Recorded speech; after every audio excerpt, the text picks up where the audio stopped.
प्यारे विद्यार्थियों, मैं तुहाडा सब दा पंजाबी विषय दी 6वीं जमात विच स्वागत करती हाँ। विद्यार्थियों, पंजाब दी धरती मेलियां ते त्योहारां दी धरती है। शायद ही कोई व्यक्ति अजिहा होवेगा जिसने किसी मेले का आनंद ना माणिया होवे। इन्हां ही मेलियां विचों सिरमौर मेला विसाखी का मेला है ते साडे अज दी कविता का नाम भी विसाखी का मेला है, जिसनों कवि मान सिंह हकीर होरां ने बहुत ही खूबसूरत अल्फाजां दे नाल कलमबद्ध किया है। आओ विद्यार्थियों, हुण असी मान सिंह हकीर जी दी द्वारा लिखी हुई कविता विसाखी का मेला पढ़ांगे। कविता शुरू करन तो पहला मैं तुहाडे नाल इस दे पिछोकड़ बारे कुछ जानकारी साझी करना चाहती हाँ। ये मेला दो पक्ष तो अहम है।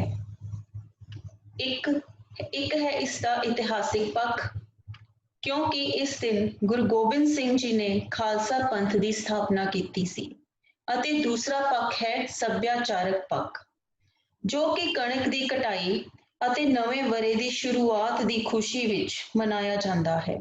ते आओ हुण असी शुरू करते हाँ कविता विसाखी का मेला। प्यारे विद्यार्थियों, सब तो पहला आपां ये कविता पढ़नी शुरू करते हाँ। किन्ना है विसाखी वाला मेला भरिया, जाए ना बाजारां विच पैर धरिया, किंज हटवाणियां ने पाइयां हट्टियां, दोही हथी करदे सवाइयां खट्टियां, लड्डुआं जलेबियां दे भरे थाल ने, खाण दे शौकीन खड़े बन पाल ने, टोलियां बनाइयां वक्खो वक्ख मेलियां, सोभदे ने मेले सदा नाल बेलियां। विद्यार्थियों, सब तो पहला इन्हां पंक्तियां विच आए औखे शब्दां दे अर्थ समझते हाँ। धरिया, धरिया शब्द का अर्थ हुंदा है रखिया। इस तो बाद हटवाणियां, हटवाणियां शब्द का अर्थ हुंदा है हट्टियां वाले। सवाइयां, सवाइयां का अर्थ हुंदा है बहुत ज्यादा। पाल, पाल का अर्थ हुंदा है कतार। ते हुण आपां इस दी व्याख्या करते हाँ। इस कविता विच कवि विसाखी दे मेले का वर्णन कर रहा है। मेले विच बहुत ज्यादा भीड़ है, सारे ही दुकानदार खूब कमाई कर रहे हैं, खाण दे शौकीन कतार विच खड़ के अपनी वारी दी उड़ीक कर रहे हैं।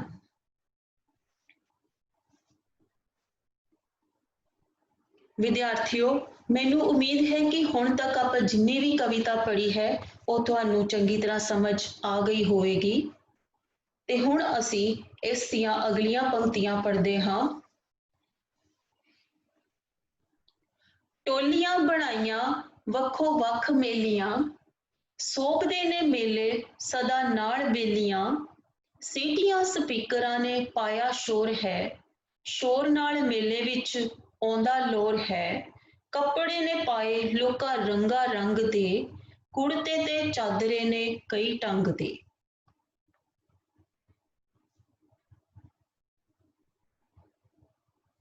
ते विद्यार्थियों, हुण असीं करदे हां इसदे औखे शब्द।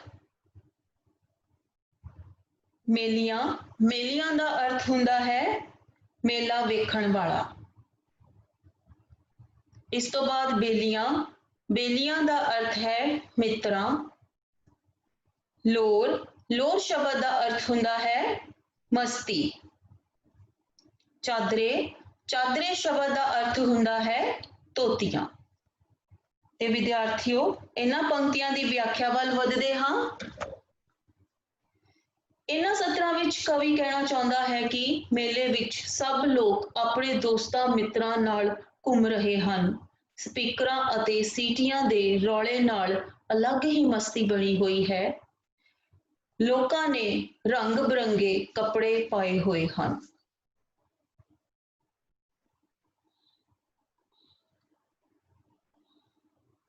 ते हुण विद्यार्थियों, इसे कविता दीयां अगलियां पंक्तियां।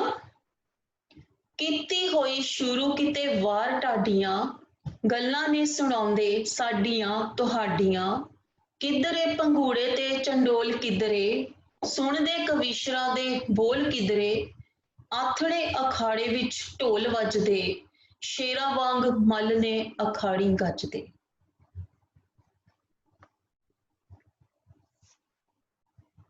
ਤੇ ਵਿਦਿਆਰਥੀਓ, ਹੁਣ ਇਹਨਾਂ ਪੰਕਤੀਆਂ ਦੇ ਔਖੇ ਸ਼ਬਦਾਂ ਦੇ ਅਰਥ ਕਰਦੇ ਹਾਂ। ਵਾਰ, ਵਾਰ ਸ਼ਬਦ ਦਾ ਅਰਥ ਹੁੰਦਾ ਹੈ ਯੋਧਿਆਂ ਦੀ ਬਹਾਦਰੀ ਦੀ ਕਵਿਤਾ। ਇਸ ਤੋਂ ਬਾਅਦ ਚੰਡੋਲ, ਚੰਡੋਲ ਸ਼ਬਦ ਦਾ ਅਰਥ ਹੁੰਦਾ ਹੈ ਪੰਘੂੜੇ। ਤੁਸੀਂ ਇਸ ਤਸਵੀਰ ਵਿੱਚ ਵੇਖ ਸਕਦੇ ਹੋ। ਕਵੀਸ਼ਰ, ਕਵੀਸ਼ਰ ਸ਼ਬਦ ਦਾ ਅਰਥ ਹੈ ਕਵੀ। ਇਸ ਤੋਂ ਬਾਅਦ ਆਥਣੇ, ਆਥਣੇ ਸ਼ਬਦ ਦਾ ਅਰਥ ਹੁੰਦਾ ਹੈ ਸ਼ਾਮ ਵੇਲੇ। ਅਖਾੜੀ, ਅਖਾੜੀ ਸ਼ਬਦ ਦਾ ਅਰਥ ਹੁੰਦਾ ਹੈ ਪਹਿਲਵਾਨਾਂ ਦੇ ਘੁਲਣ ਦੀ ਥਾਂ।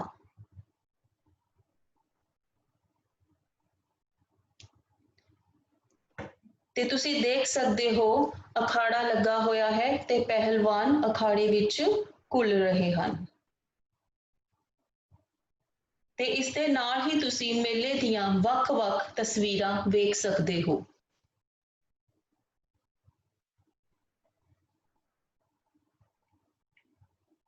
ਤੇ ਵਿਦਿਆਰਥੀਓ, ਹੁਣ ਅਸੀਂ ਇਹਨਾਂ ਪੰਕਤੀਆਂ ਦੀ ਵਿਆਖਿਆ ਕਰਦੇ ਹਾਂ।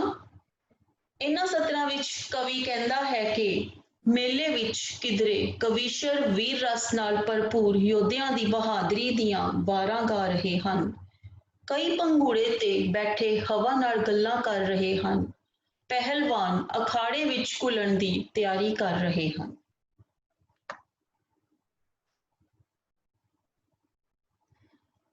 ਆਓ ਵਿਦਿਆਰਥੀਓ, ਹੁਣ ਅੱਗੇ ਵਧਦੇ ਹੋਏ ਇਸ ਕਵਿਤਾ ਦੀਆਂ ਅਖੀਰਲੀਆਂ ਪੰਕਤੀਆਂ ਪੜ੍ਹਦੇ ਹਾਂ।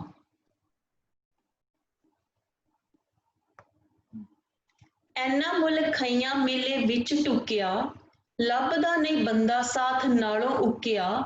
ਭੀੜ ਹੋਵੇ ਐਨੀ ਵਿੱਚ ਬੱਸਾਂ ਲਾਰੀਆਂ, ਤੋਬਾ ਤੋਬਾ ਕਹਿਣ ਚੜ੍ਹ ਕੇ ਸਵਾਰੀਆਂ।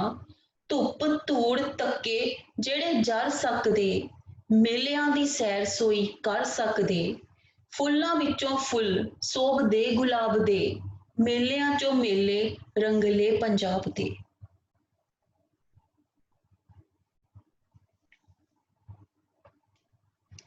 ਤੇ ਵਿਦਿਆਰਥੀਓ, ਇਹਨਾਂ ਪੰਕਤੀਆਂ ਵਿੱਚ ਆਏ ਔਖੇ ਸ਼ਬਦਾਂ ਦੇ ਅਰਥ। ਮੁਲਖਈਆਂ, ਮੁਲਖਈਆਂ ਦਾ ਅਰਥ ਹੁੰਦਾ ਹੈ ਦੁਨੀਆ, ਲੋਕ। ਜਰ ਸਕਦੇ ਮਤਲਬ ਸਹਿ ਸਕਦੇ। ਸੋਈ, ਉਹ ਹੀ। ਤੇ ਹੁਣ ਇਹਨਾਂ ਪੰਕਤੀਆਂ ਦੀ ਵਿਆਖਿਆ।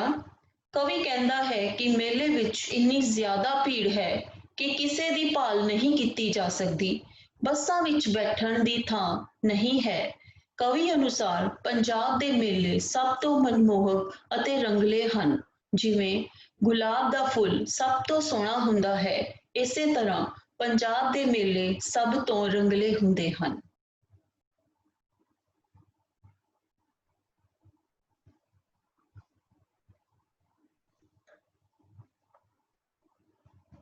ਸੋ ਪਿਆਰੇ ਬੱਚਿਓ, ਕਵੀ ਮਾਨ ਸਿੰਘ ਹਕੀਰ ਜੀ ਨੇ ਇਸ ਕਵਿਤਾ ਜ਼ਰੀਏ ਵਿਸਾਖੀ ਦੇ ਮੇਲੇ ਦਾ ਬਹੁਤ ਹੀ ਸਜੀਵ ਚਿਤਰਨ ਕੀਤਾ ਹੈ ਕਿ ਕਵਿਤਾ ਪੜ੍ਹਦੇ ਹੋਏ ਸਾਨੂੰ ਸਭ ਨੂੰ ਇੰਜ ਮਹਿਸੂਸ ਹੁੰਦਾ ਹੈ ਕਿ ਅਸੀਂ ਇਸ ਮੇਲੇ ਦਾ ਹੀ ਇੱਕ ਹਿੱਸਾ ਹੋਈਏ।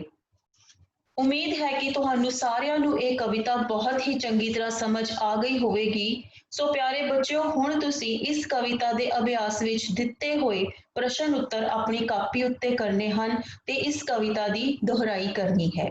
ਸੋ ਪਿਆਰੇ ਬੱਚਿਓ, ਤੁਹਾਡਾ ਬਹੁਤ-ਬਹੁਤ ਧੰਨਵਾਦ ਕਿ ਤੁਸੀਂ ਇਸ ਕਵਿਤਾ ਨੂੰ ਬਹੁਤ ਹੀ ਧਿਆਨ ਨਾਲ ਸੁਣਿਆ ਤੇ ਹੁਣ ਅਸੀਂ ਫਿਰ ਮਿਲਾਂਗੇ ਇੱਕ ਨਵੇਂ ਵਿਸ਼ੇ ਦੇ ਨਾਲ। ਧੰਨਵਾਦ।